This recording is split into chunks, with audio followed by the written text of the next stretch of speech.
Hi, and welcome to a late night edition of Right on Rangers Live. Coming at you an hour or so after another one-run loss. The Rangers dropping Friday night's affair 4-3. And a similar story, a common theme in this Rangers season. We're going to explore it in all of the highlights, key moments, look through the box score, talk about the bright spots. I think there are a few in this one that we can point to. But first, before we get started here at Right on Rangers, y'all know we cover everything sports, but we put a big emphasis on all the teams we love from the great state of Texas, including the Rangers, and especially the Rangers during baseball season. Rain or shine, win or loss, we're here bringing you our best post-game analysis.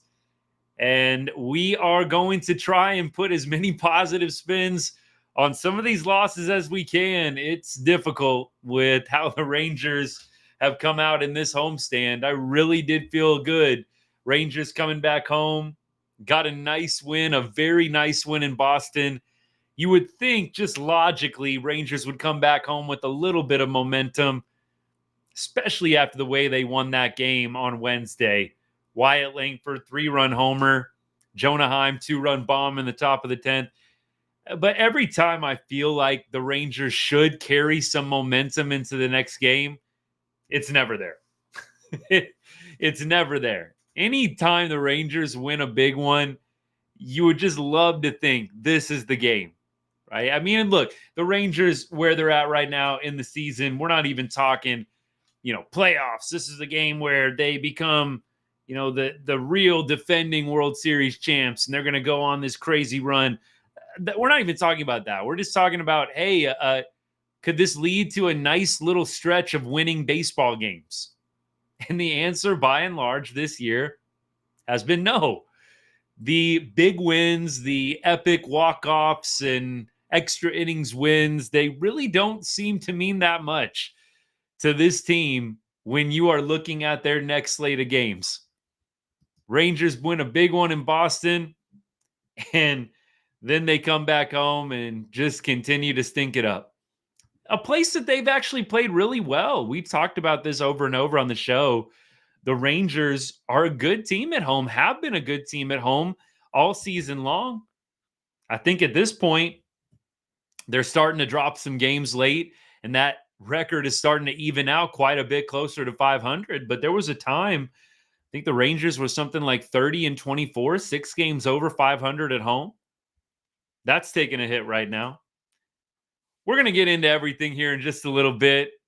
I really wish the Rangers would care to give Andrew Heaney a little bit more run support. I just continue to feel bad for that guy. Not saying Heaney was at his sharpest tonight either. We're going to break down his performance in a little bit, but let me get to some comments here. Baseball Network, what's up? Thanks for tuning in. 2-game losing streak, 11 games under 500 now. That's where we're at. And did Houston win yet again? I mean, looks like as I'm checking scores right now, and it's not to see how close we are. It's really just out of curiosity at this point. The White Sox actually beat the Astros today. The White Sox win in Houston. All right, that just made my night like a little bit better. Just a little bit, though. I'm not going to sit here and pretend like everything's all good. Made the night a little bit better. But nevertheless, Houston winning games when they need to right now. Rangers dropping a lot of games when they really need to be winning.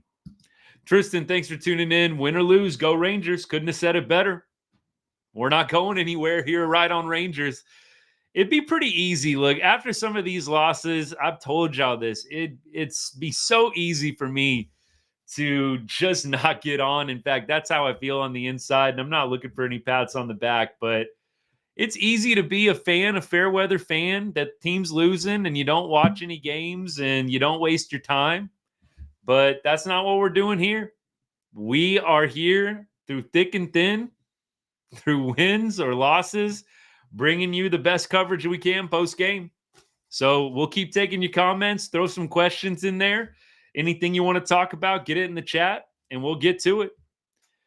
Let me go, Aaron, here on Facebook. Aaron says, keeping runners on base is killing us. We just cannot get that big hit.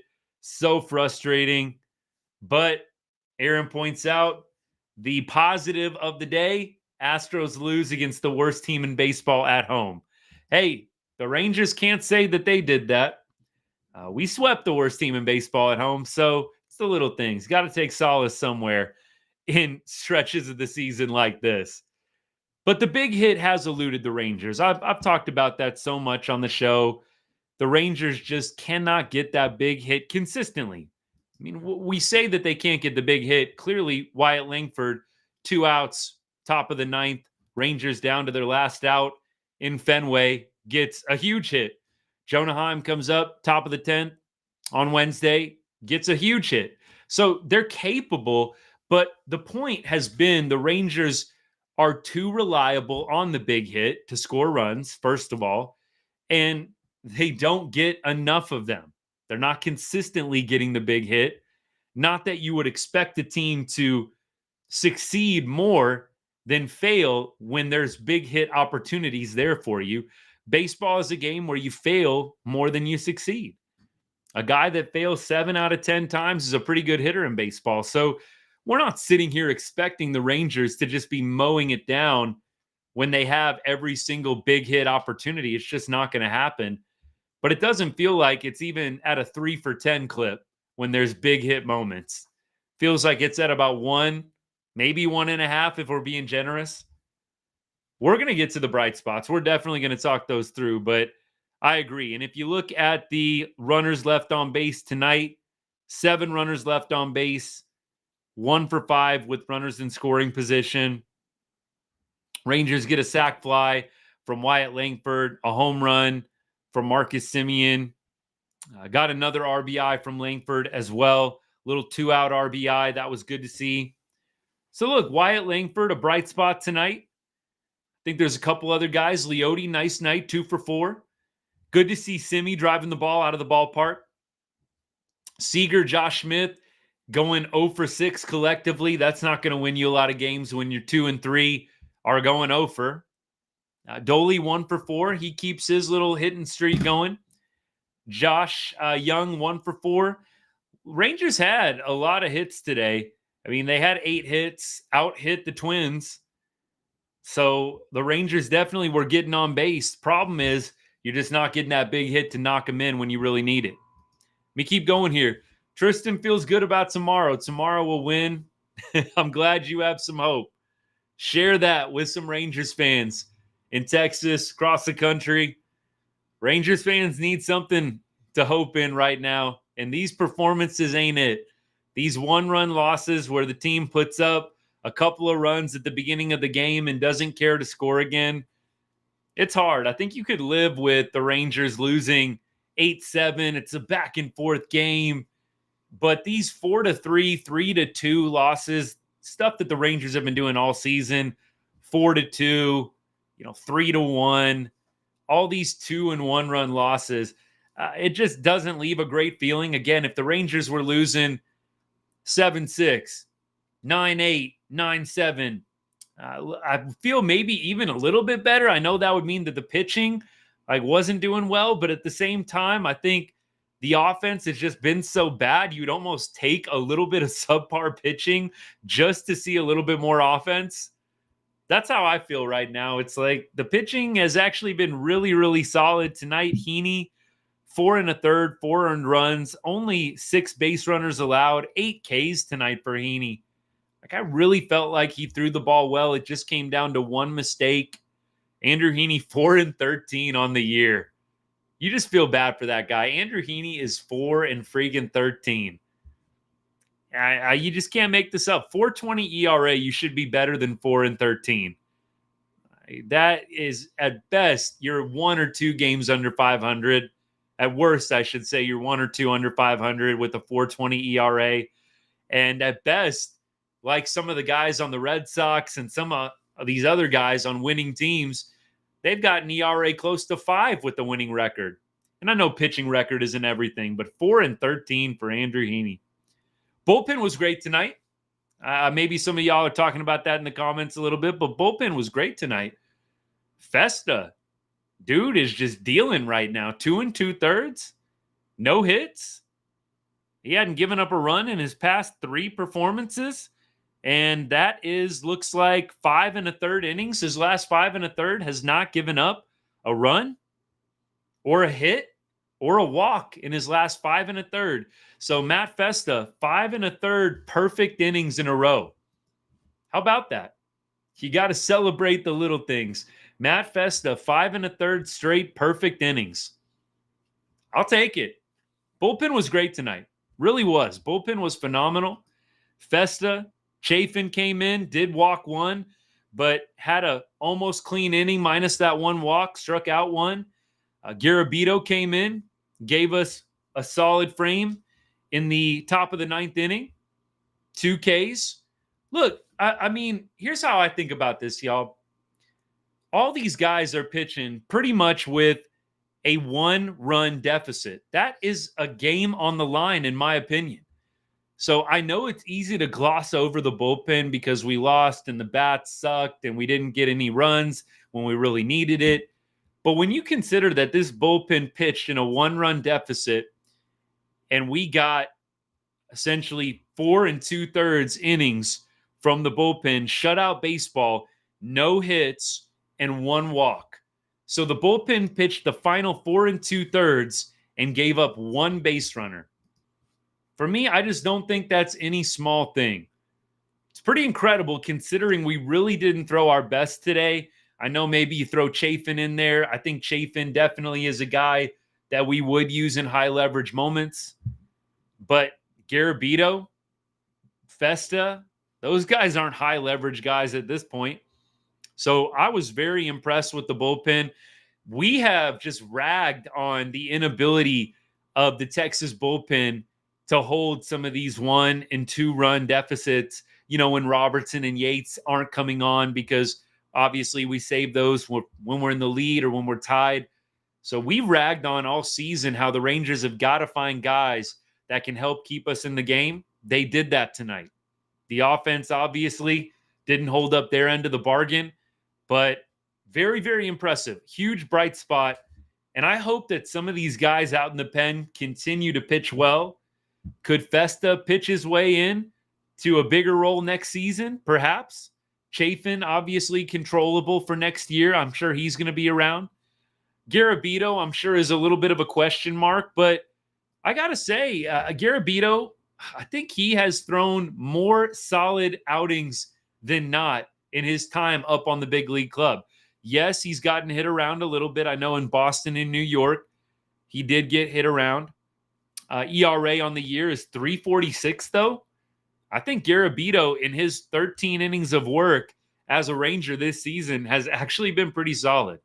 He started a game for us. I don't know. I don't know if he's going to be able to pitch his way into any kind of significant role. It's not like the stuff is crazy overpowering or anything like that, but I like that the guy gets outs. That's not something that every Rangers pitcher can do out there in the bullpen. Let me keep going. Aaron saying the same thing, basically. Appreciate that backup. You beat me to it there. I'm just catching up on comments here, y'all. Let me see here. A lot of balls just didn't go quite far enough. Oh, Natalie, good stuff at the game. Sorry they didn't win for you. Been there, done that. Doley had a hit. I think that would have been a home run tonight in 20 out of 30 ballparks I read. That's the difference in the ball game, really. I mean, there's other things that were the difference in the game tonight, clearly. But Doley did have a hit very, very deep. Would have been a homer in, I believe, over 20 of 30 major league parks. Come on, Globe Life Field. Get those dimensions right. Let's go. Taking away homers. I digress. But Doley did give a ride to that one, and I think he's been swinging the bat great of late. It's nice to see. What's sad about it, which I think I have to get over, guys, what's sad about Doley is it just took too long. It took too long, and I got to get over that and just enjoy the rest of his season. I hope that he continues on a positive trajectory, but it's just sad to me that it took this long for him to start hitting the ball well. And that is what several people that I really respect and enjoy listening to when it comes to Rangers baseball have said. I know Jared Sandler kind of said collectively that, is the run going to come too late? Are the Rangers going to start piecing it together? Are there going to be certain guys that start piecing it together, but it's just going to be too late? And I do think with Dolly and a couple other guys, that is going to be the case. We might see some great stretches from Jonah Heim, Dolly, Nate Lowe, and whoever else you want to throw in there. But at this point, I do feel like it's too late. You would have to have an epic collapse from the Stros, from the Mariners, and the Rangers would have to get crazy hot. I just don't see it happening. Miracles can happen. There's definitely some things we can point to, even as recently as 15 years ago, teams collapsing down the stretch and teams getting hot down the stretch. But I'm not holding my breath. Let me be pretty clear about that. Langford had a pretty nice game tonight. I do agree. Couple RBI. I had a sac fly, productive outs, 1 for 3. We'll take it. Absolutely. Aaron says, I feel like they need to just get the small ball going and keep the lineup moving as much as you can. If they can't get the big hit, that at least puts them in front by 3. I have said this team needs to play better small ball. I think that they've got some guys that can, but I do believe the kind of players that they've invested in are big hit players. Adolis Garcia, Corey Seager, big hit players. Marcus Semien, I would say a big hit player. Simi is not really a small ball guy. Simi is a guy that has pop power, tries to drive the ball, pull it out of the ballpark. I don't think the Rangers have a lot of great small ball players on this team. I think there's a couple. I think they have a few player types like that, but by and large, you've seen them struggle. Like Elude could be a great small ball player, and he's had a really nice stretch of like 15 games here, hitting, I think, over 300 in his past 7. Elude could be a great small ball player. Travis Jankowski, a guy that's gotten, I think, a lot of chances this year, could be a great small ball player. But Travis has not had a good season. I really do wish that the Rangers could fall back more on getting the productive outs, playing the small ball. I just don't think that's how this team is built. Josh Young, not a small ball player. Josh Young is a drive the ball. There's just not a lot of guys with that great bat control, can get a ground ball right side, right when they need to. There's a lot of guys in this Rangers lineup. I love them. But there's a lot of guys in this lineup that are just built for and are instructed to get the big hit. Not a lot of these hitters are instructed by this coaching staff to go up there trying to get productive outs. It's just not how this team was built. It's not the philosophy of the team and of the offense. And it's something that I would love to see change a little bit. I would love for the Rangers to have more of a balance, get some guys in the offseason that can play small ball, that are those hard-nosed players, great defenders, great back control, take pitches, take walks, right? Contact hitters when they need to be. I would love to see the Rangers go after more of that archetype. I think right now the Rangers have a lot of guys that are feast or famine, and it's a big reason why the Rangers are where they are. There's a lot of those. I feel like I keep saying that expression. There's a lot of reasons why the Rangers are where they are right now. We've talked about many of them over the past several days and weeks, but I do think the inability to do anything but get the big hit. I mean, the Rangers can get those singles, single, strikeout, fly out, pop out, not fly out, pop up to the infield. That's kind of usually how it goes, is it not? So in the offseason, I would love to see the Rangers go get some players that know how to get on base, take walks, aren't so predicated on feast or famine, big hit, or whiff.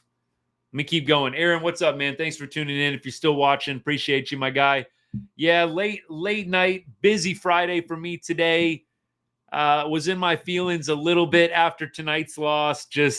It's frustrating watching some of these games. I'm not asking for sympathy, but I know y'all know what I'm talking about. It's hard watching some of these games when the offense just does nothing, like inning after inning. It's rough.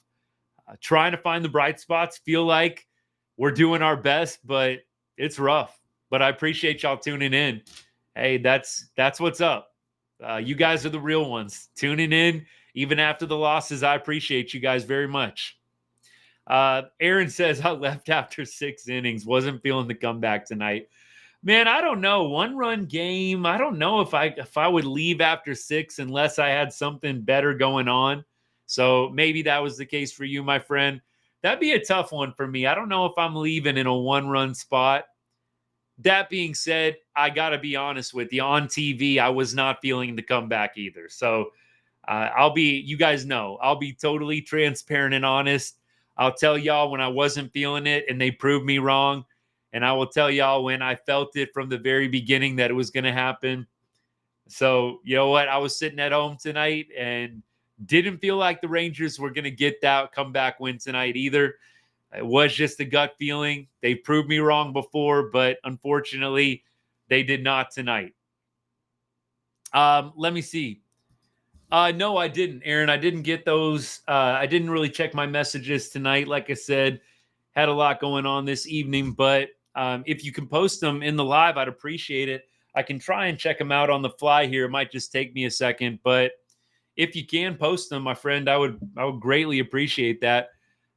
Definitely. Who is the best team right now? Tough one.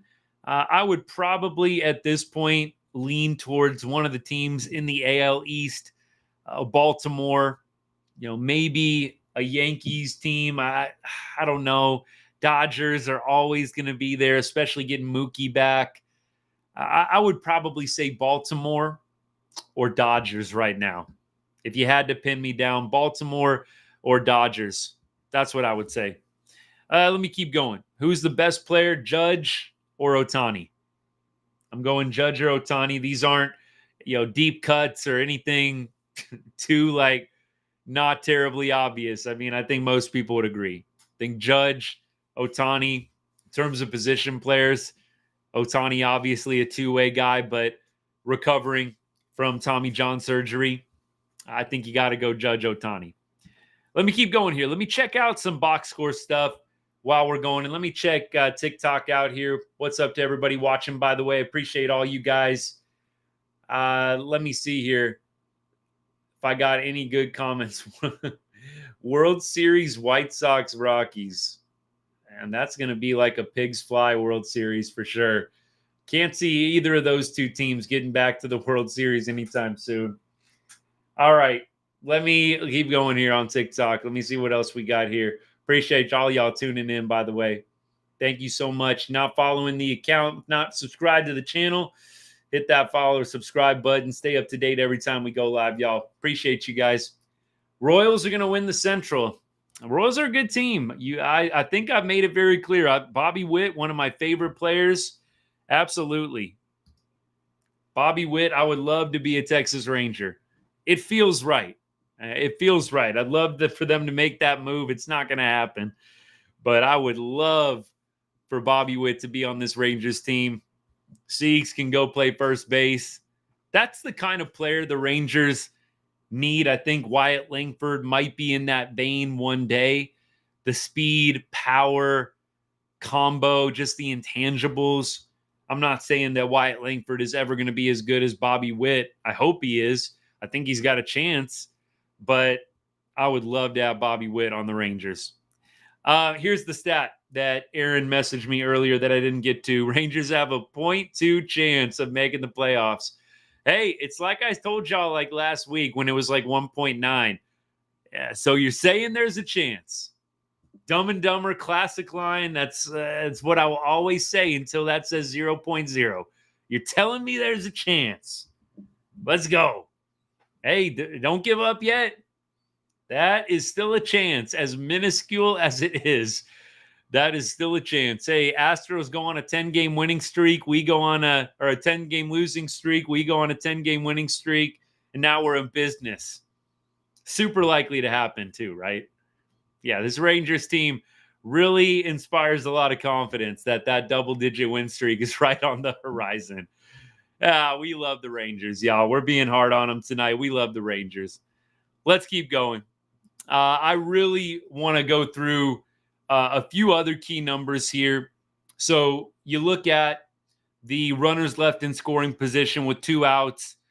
Carson Kelly with 2, Simeon with 1, Elude had 1, although Elude had a very good night. And you look at what the Twins did. Granted, the Twins didn't have a lot of scoring opportunities tonight. They had 2 opportunities with runners in scoring position. I think that's a testament to Andrew Heaney and the bullpen and how well they actually pitched tonight. And the Twins had 2 opportunities with runners in scoring position. I mean, just great pitching performances tonight. Rangers just have to find a way to get those 2-out hits more frequently. Feel like they've done it like a little bit more of late. I know Wyatt Langford had a nice little 2-out RBI. So did Marcus. But you would like to see the Rangers get that hit with 2 outs in the clutch late in the ball game more consistently.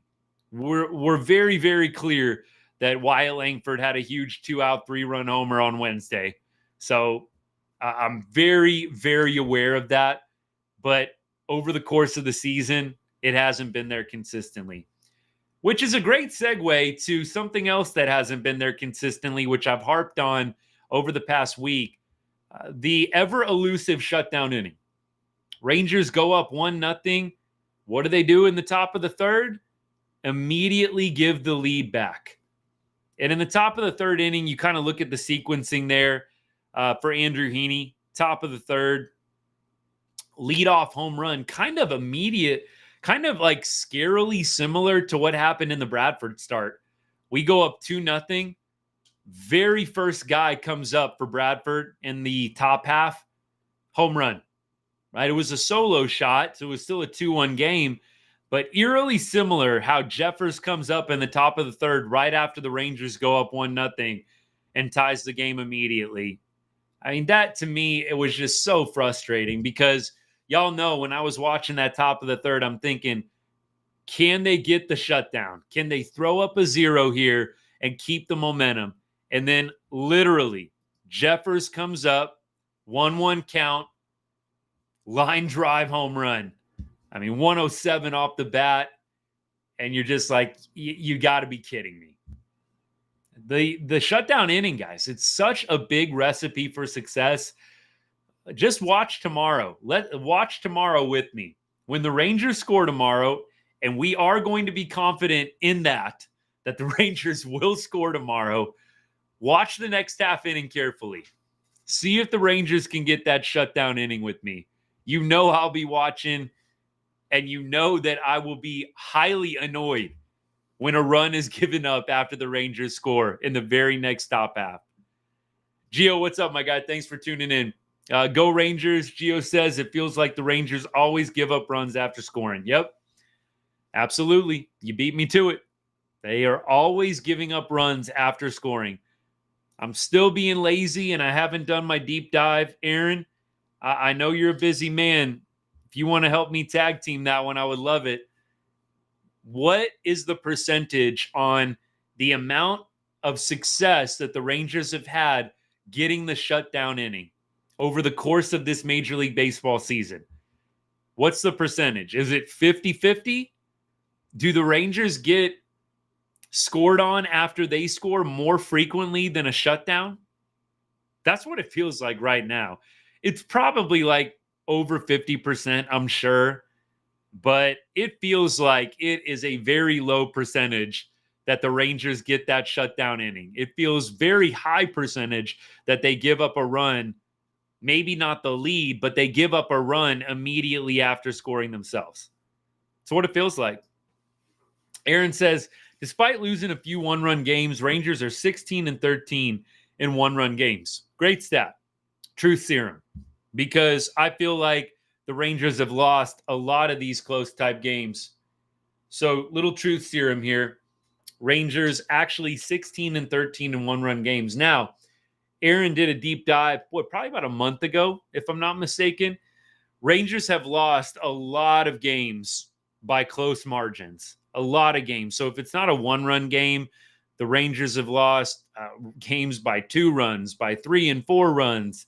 They've lost a lot of close games. It's not a lot of blowout losses for this Rangers team. Occasionally it is, but absolutely the Rangers definitely have lost majority, I would say, somewhere between 1 and 4. And maybe that's true for most teams. Maybe it is. Maybe we're making too big of a deal out of it. Again, I would have to look at the numbers, but it feels like so many of these losses this year have been within striking distance. You're not consistently getting beat by 5, 6, 7 runs. You're consistently losing these close games. And you look back over the course of the season in September when you're missing out on the playoffs and you say to yourself, man, all of these 1-run games we could have won, all these 2-run games that we could have won. And the Rangers, I think, are definitely going to have those regrets at the end of this season. It's the same thing I would say. Like, y'all remember when we went to Colorado? That was way back at the beginning of the season. And did we lose? Did we get swept in Colorado? We lost 2 out of 3 for sure. But did we get swept in Colorado? I think we may have. And it was like, we're going to look back on this Colorado sweep and just be kicking ourselves. And that's a lot of games early for the Rangers this year. They lost a lot of the close 2, 3, 1-run games. And you're just going to be kicking yourself when you're sitting at home on the couch because we dropped 3 games to the Rockies. We got swept by the Blue Jays. That's 6 games right there. So I think the Rangers will definitely have their regrets after the season's over. Baseball players are a very unique species. They can clear the mechanism and move on quickly. You've got to if you're a baseball player. And I feel like baseball fans have that within them too. I know that's how I am. It's probably why I can get on and do this with y'all every night without totally going crazy. It's just on to the next game. It's all you can do in the game of baseball. On to the next one. Right? It's ready or not, it's there. Rangers got to play again tomorrow. On to the next one. So you know that there's going to be some regrets at the end of the year, but the Rangers will move on quickly, start focusing on 2025, and the season will be here before we know it. Y'all know how it goes. The offseason flies by. I sure do hope that the Rangers make some additions to the offense, retool a little bit out in the bullpen. That would be my wish list over the offseason, over November, December, January. I would love to see that. Don't know if it's going to happen.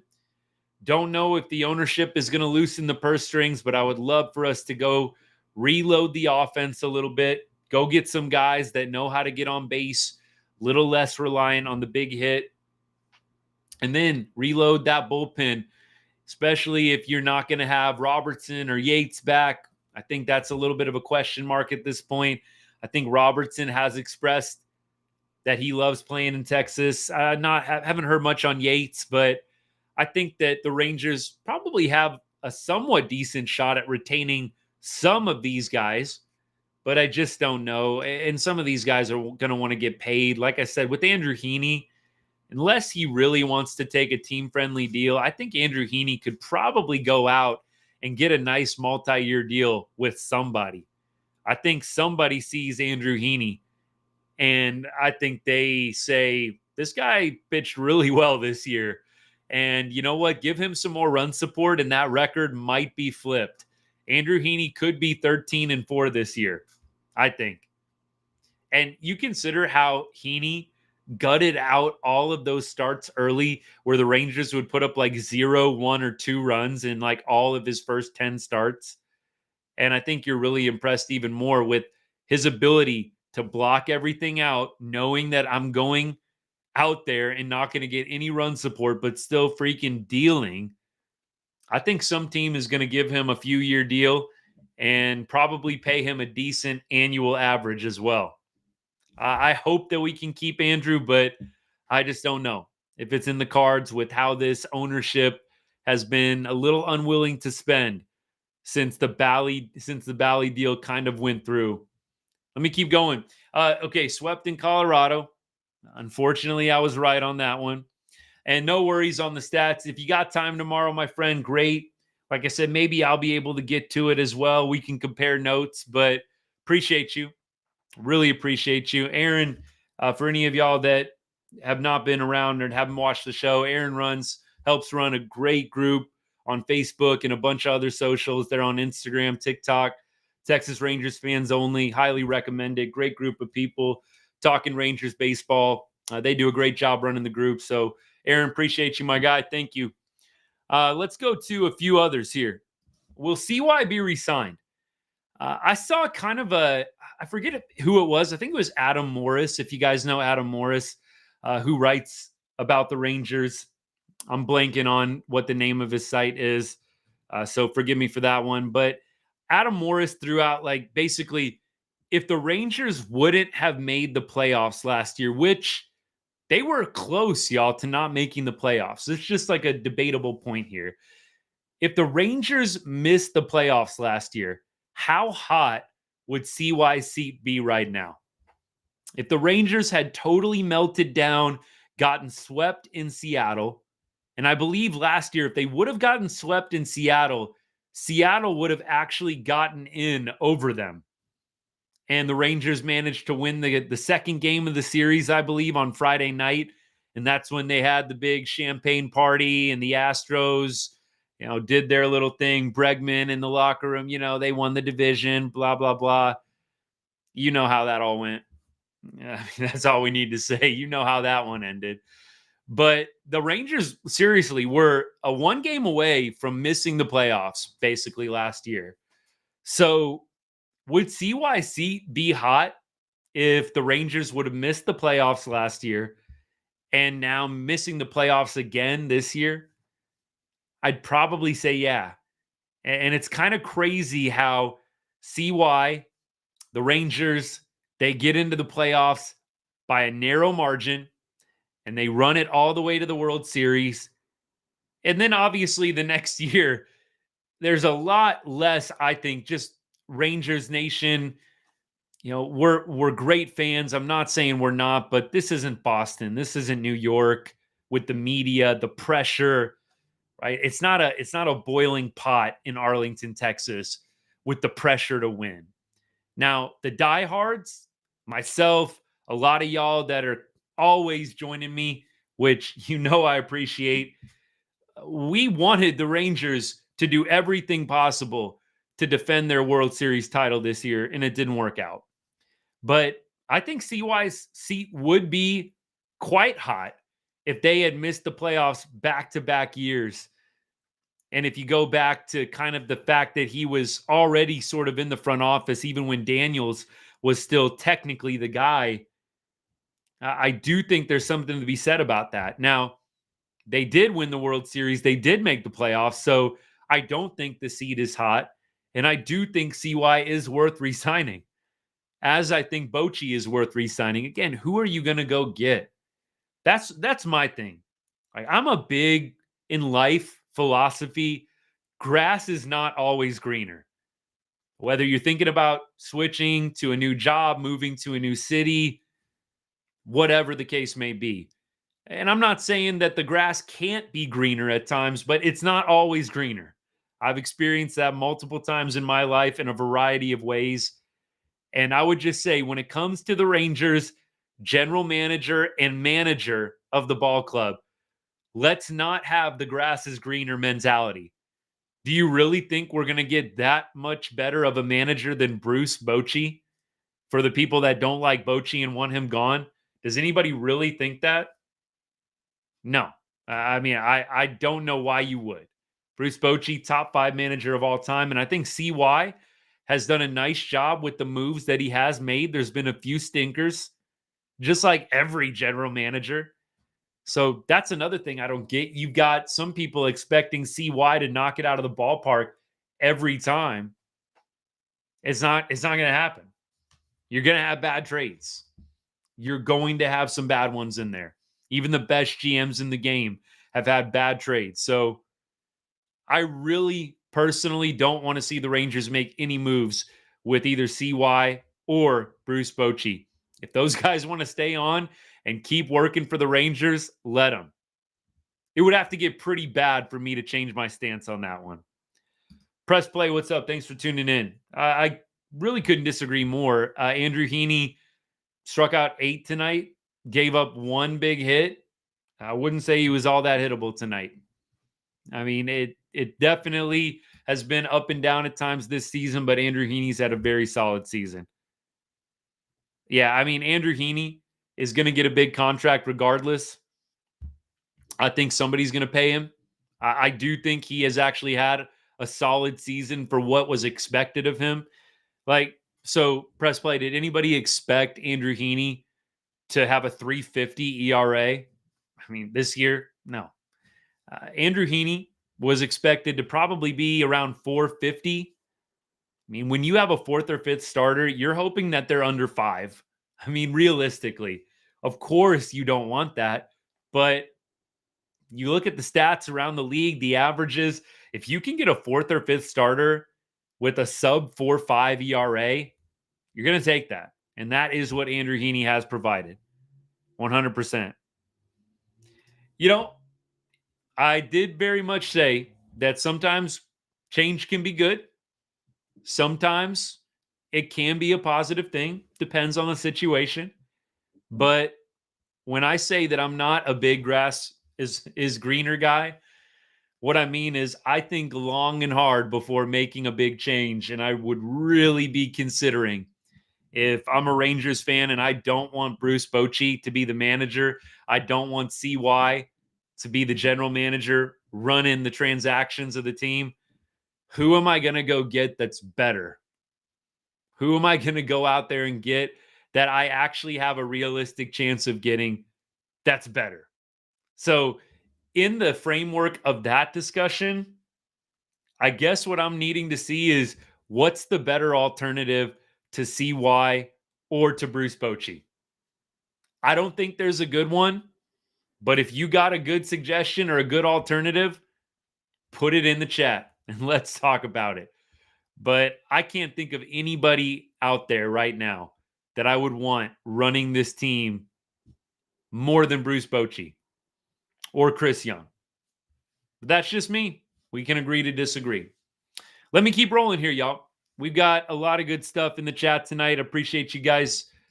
Tomorrow, let's go ahead and let's preview that matchup. I think we can call this one good. We talked through most of the box score, the high points, the positives for the Rangers. Looks like around the league, Seattle and Houston both lose.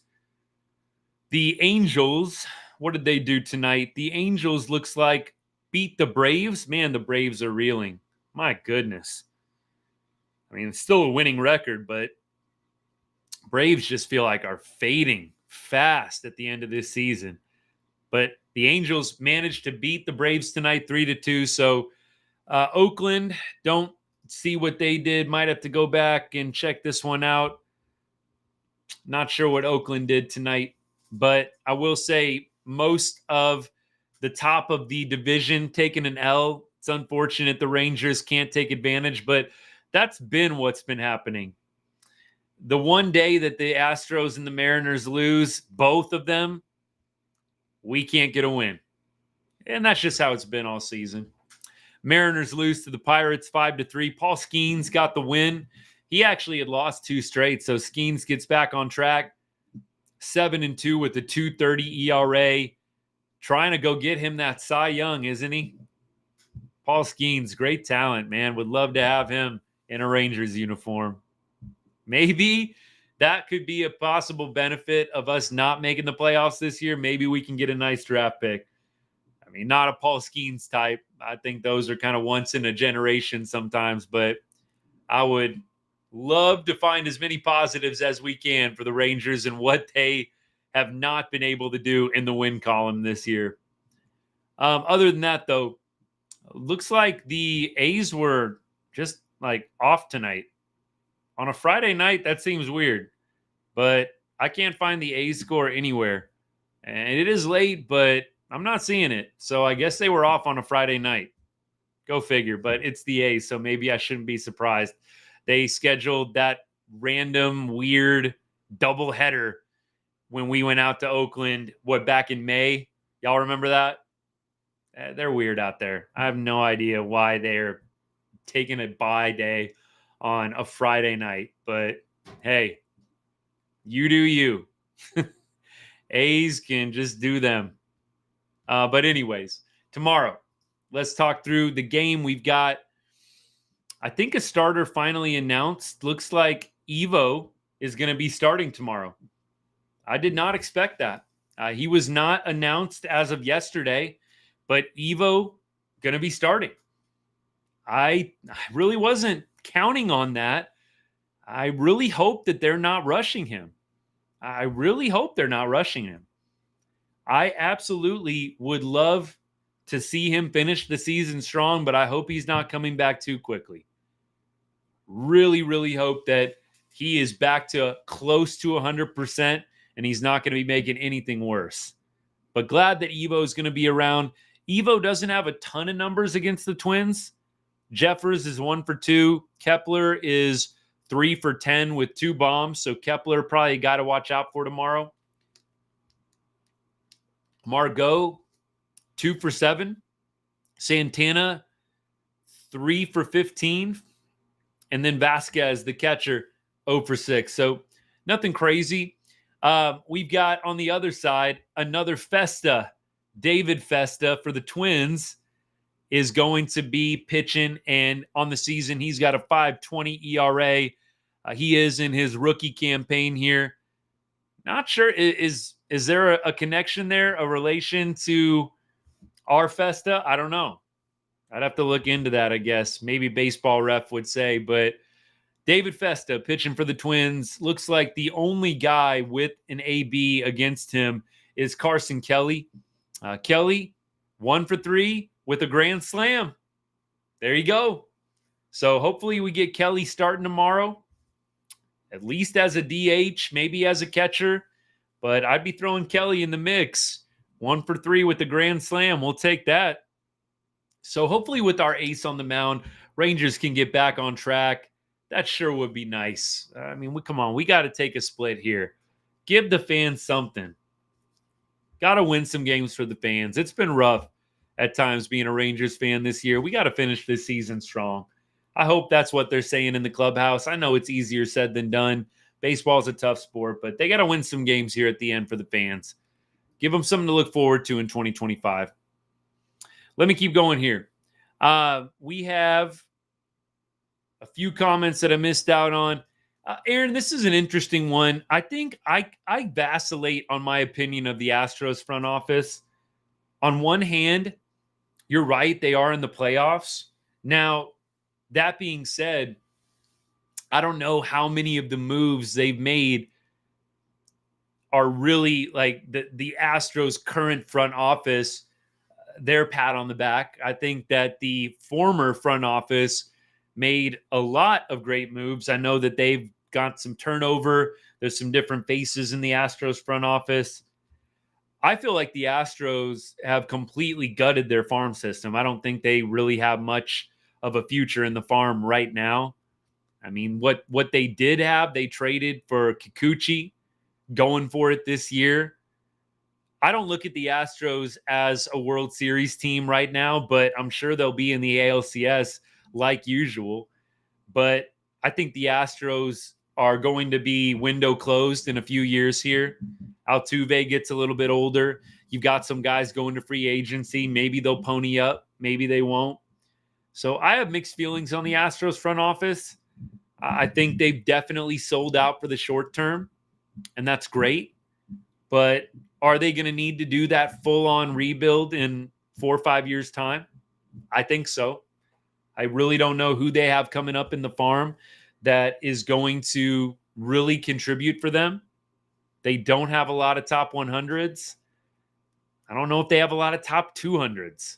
So for me, I go back and forth on the Stros. I respect that they're able to make it to the playoffs as much as they are. I think a lot of that is guys like Altuve, like Bregman, that have been around for a long time. The Alvarez trade, that was a while ago as well. So I go back and forth. But for me, I like what we got. I do not want to see a lot of changes in the front office at this point. I would like to see the owners open up the wallet and pay some guys. But of course, it's not my money, so it's easy for me to say that. But I would love to see the ownership be willing to spend some money on some free agents this year. No doubt. No doubt. Jazz Chisholm's going to be back in a week, huh? That is wild because I thought he had a UCL injury. But look, for the sake of the game, I don't like guys being out, even if they're on teams that I don't like. Like, I'm not a Yankees fan, but I don't want to see Aaron Judge out for the season. It's just not fun. Just like, last year when we played the Astros, I don't want to see Altuve out for the series. Bregman out for the series. Maybe it's just the competitor in me, but I don't take a lot of joy and pride in that. Like if it happens and we win, great. But I want to see guys on the field. I want to see the best players on the field, and I want to beat the best players. And I think a lot of competitors in this game feel the same way. Now, we're not shedding any tears when it happens, but at the same time, I like it when the best players are out there, whether they're on my favorite team or not. So I'm glad to hear Jazz not going to be out for long. Yeah, appreciate this. Grass is not always greener. Wouldn't want the previous manager going back. You're bringing up Ron Washington. Look, I love Wash. I love what he's trying to do with LA, turn them around. Of course, I loved him for what he did with the Rangers.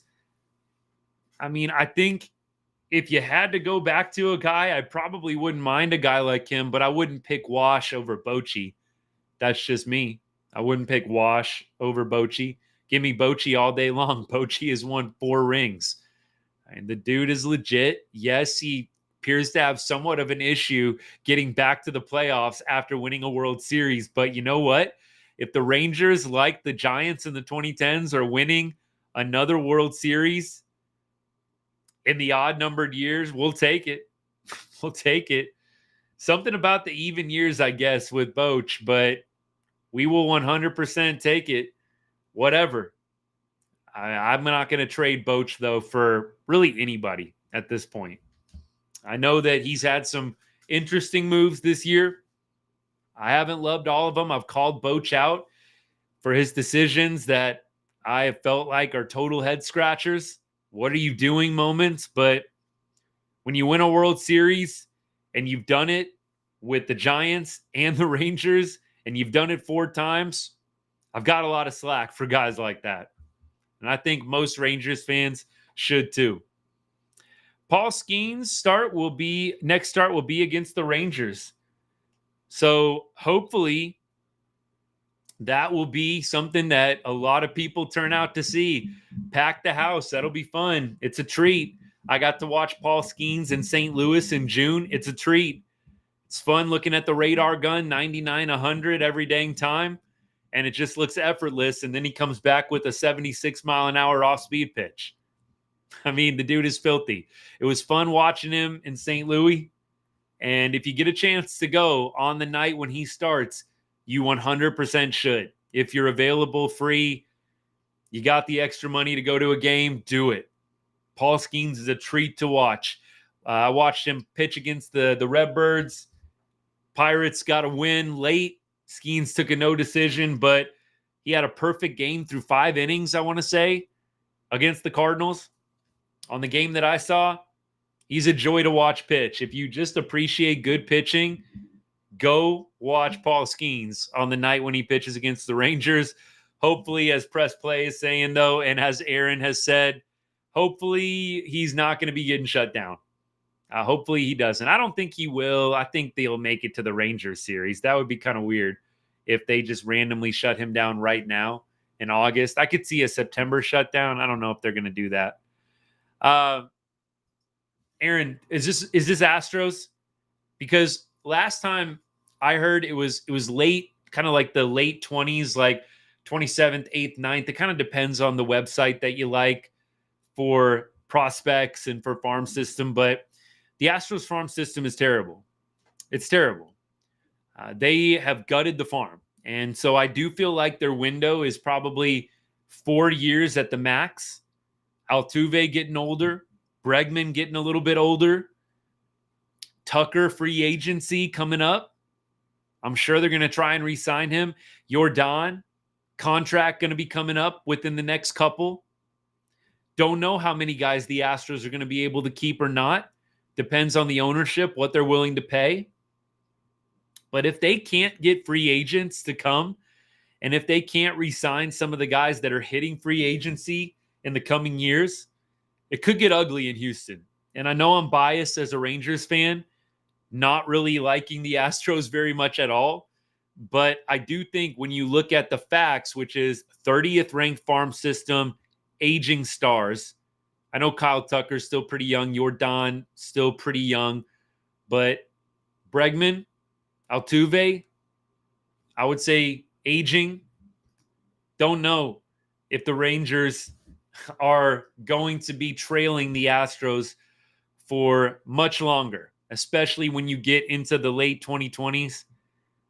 I think by 7, 8, the Rangers are going to be surpassing the Astros unless they can get a mass influx of free agents to come to Houston. We'll see. We'll see what they can do. Let me go to more comments, and then we're going to start closing things up for the night, y'all. It is getting late, 12:30 Texas time. Here we go. Late night right on Rangers. I love it. And I appreciate all y'all still tuning in. Y'all are great. I can't say that enough. I'm not just saying that. I really do mean it. Appreciate you guys so much. Let me see here. Natalie says, what positions do you want to fill on the offensive side? I think I've said I want us to look at an outfielder. I think we need to not rely on Adolis Garcia being the guy that he was in the 2023 September and October run. I think we've got to get another outfielder. You don't know if Evan Carter is going to be able to shake the injury bug. Back issues are tough. They are. Back issues can be fixed. They can be corrected, but they can linger. I'm not counting on Evan Carter to have an outstanding 2025. I hope he does. I'm cheering for him. I'm not counting on it if I'm CY. I'm not counting on Adolis to rebound and be a 270 or 260, 100-plus RBI guy. I'm not counting on that. Adolis is going to be, 32-3 next year? I mean, he's getting into the mid-30 stage of his career. I don't know if I'm counting on him bouncing back either. So I'm putting in insurance policies, and I want to get an outfielder that I can have in the starting rotation of outfielders and maybe do a little DHing if everybody's going solid. But I think the Rangers have to upgrade from Elude. I think they have to have a backup plan for Evan Carter and Adolis Garcia. So I need for the Rangers to go out and get an outfielder. That, I think, is priority number one in the offseason. I know that they drafted some outfielders. I don't expect those guys to come up next year in 25 and make a difference. I think we got to go out and get somebody, and we're going to do a deep dive, as I'm sure Aaron and a lot of other Texas Rangers enthusiasts are going to do in the offseason, and see who's available and what might be possible. I wouldn't put us in the running for maybe the big free agents that are going to be like 25, 30 million a year. There's a couple of them, but I think the Rangers need to go out and get somebody solid, a guy that can get on base. I would really hate for them to go out and get another Dolly type, if that makes sense. Just a guy that can hit homers or get the big hit every once in a while. I'd really like to see them go get a great defensive outfielder that has some speed, that can take walks, can hit and hit for contact, is good with the back control. I would love to see them go get a hitter of that nature and stop just collecting all of these guys that are so reliant on the big hit. We've got a few guys in the lineup that can spray the ball all over the place, but we've got, I feel like, a majority of guys that are very reliant on that big hit. So we'll see what happens, but I want to see outfield. I would like to see us definitely look at the catching position. I don't know if you're banking on a Heim rebound. Love Jonah Heim. Great glove back there. Carson Kelly's a rental. Do you re-sign Carson Kelly? We'll see what his experience is, but I would definitely be interested in a Carson Kelly re-signing. I've liked what I've seen from him.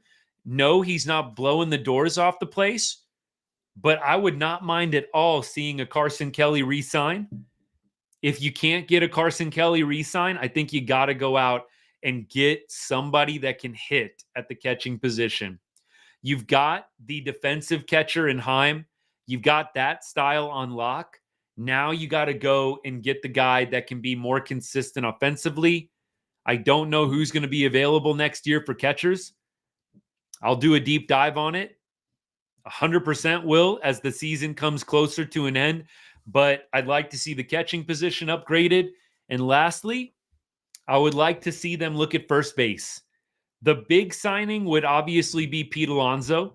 I think Pete Alonso is probably going to be out of the Rangers' range in terms of money, but I would love to see Pete Alonso in a Rangers uniform. Guy with power, plays a nice first base. I think that is a super obvious signing if the Rangers are willing to pay. Go get Pete Alonso.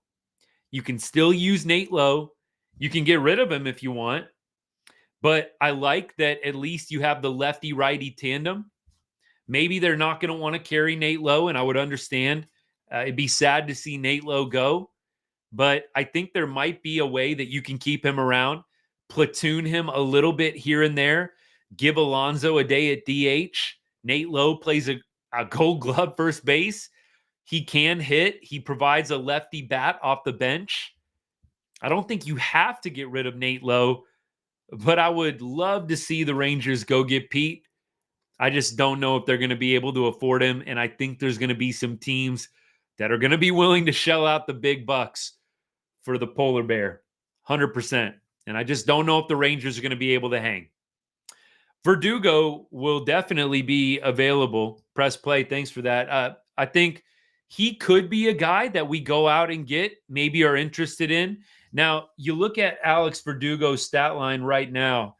Let's just go through it, see what kind of year he's having, because, guys, I've been pretty real with you. When it comes to other teams, I keep up with the highlights, but I'm not up on all the stats of all these guys on other teams around the league. Look, Verdugo, pretty bad season, I think, for the Yankees this year. OBP under 300. Look, Verdugo is a big name, I think. Of course, huge prospect coming up with LA back in the day. I mean, Verdugo was like the untouchable guy for the Dodgers for a long time. But Verdugo's had a bad year. 235 average, 294 OBP. This is the kind of guy that I don't want on the Rangers. So look, I'm not getting on you, press play. I just truth serum stats. I don't want a guy who's not getting on base at a 30% clip. 294 OBP. That's the exact opposite kind of guy that we want. But look, I'll admit, when I heard the name, I'm like, you know what, Verdugo? Okay.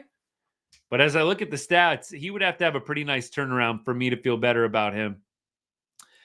They have the Rangers farm as 26th. Really? Really? Wow. I would not have predicted that. I would have thought the Rangers would have been a lot higher than that. So I don't know.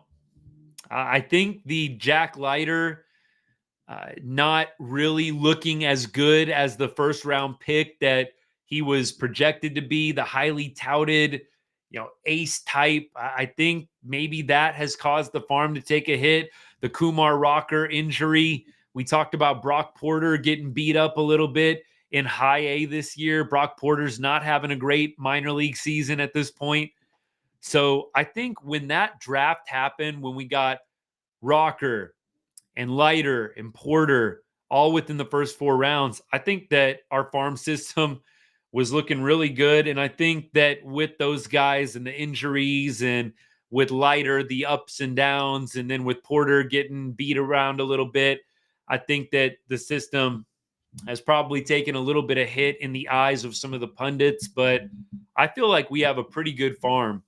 I know we traded away Acuna. I think that definitely was a loss. I think with Acuna, probably would have been ranked a little bit higher as well, but Acuna gets dealt in the Scherzer trade.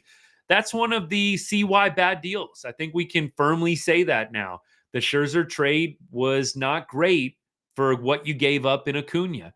Now, you got a World Series, so I think that we all can still be happy about the trade nonetheless. But I think if you're trying to just be objective and you're looking at a bigger picture, Max Scherzer didn't contribute a ton to our playoff or World Series run. He did pitch in the ALCS, did pitch in the World Series. So, look, I don't think it's all for naught. I do think, if you're just wanting a straight shot answer from me, I do feel like we gave up a little bit too much. But at that point, the deal looked good because you were getting an ace type for a playoff run, and it ultimately ended up resulting in a World Series. But I think a lot of people are going to see that Scherzer deal as a bad one. Let me keep going here. Let me see. Pete Alonso likely going to the Cubs if the Mets don't re-sign him. Yeah, I don't think the Rangers are front runners, but I do think that he is the exact type of player that we need. A guy that can hit for power, a right-handed bat. I would love to have a power bat at first base. I love Nate Lowe. He can be a good hitter. He's a Gold Glover, but I would love to have a consistent power bat, a guy that can hit 30-plus bombs. I would love to have that kind of bat in the offense from the first base position. 100%. Let me keep going here. I'm going to scroll through TikTok a little bit, see if I missed anything. We got some Mariners fans showing up. It's always fun. You never know who's going to drop in when you do these lives. It's always a good time. Oh, man, it's been fun hanging out, guys. Let me check Instagram. Nope, looks like we're all caught up. Hey, good stuff. Good stuff, y'all. We're going to be back tomorrow. We've got a game time of, it's a night game tomorrow. Interesting. Night game tomorrow. 6:05 Texas time start. So 4:05 out here for me. So we will be going live probably about 8:30-ish. Maybe we'll go live during the game tomorrow since it's a little bit early evening for me here out in Vegas. So maybe we'll do 8th inning, 9th inning with you guys. If you want to come hang out, watch a little Rangers baseball with me, I'll bring you a little play-by-play. Try not to lag too far behind with streaming and cable. Sometimes we're all on different pages with the pitch and all that, with the pitch count and what's happening in the game. But it'll be fun. Come hang out. Watch the 8th and 9th inning with me. We'll try and get on tomorrow, maybe around 8th inning or so. If all else fails, after the game as usual. But we're going to try to hop on 8th or 9th inning tomorrow for you guys. Hopefully, Evo will still be pitching in the 8th or the 9th. Complete game, shutout, perfect game, all that good stuff. And the Rangers can get a few runs pushed across and get back on a winning track. Man, I would love to see it. Well, all right, y'all. Hey, one quick thing. You know I always end with this. If you know somebody that loves the Rangers, that loves baseball, please tell them about the channel. Tell them about the account. Share one of my videos with them. Want to keep growing this good group of people we got talking Rangers baseball, talking baseball in general. You know how much I appreciate you guys. And we'll be back tomorrow bringing you outstanding post-game analysis here at Right On Rangers. Hope you guys have a great rest of your Friday night and a good weekend ahead if I don't see you. And I absolutely hope that if you don't catch us live, you can get us on the replay, Facebook, YouTube. If you ever miss a show, we are always posting our live videos on those platforms afterwards. So hope to see you tomorrow or on the replay. Have a great rest of the weekend. And as I always say to end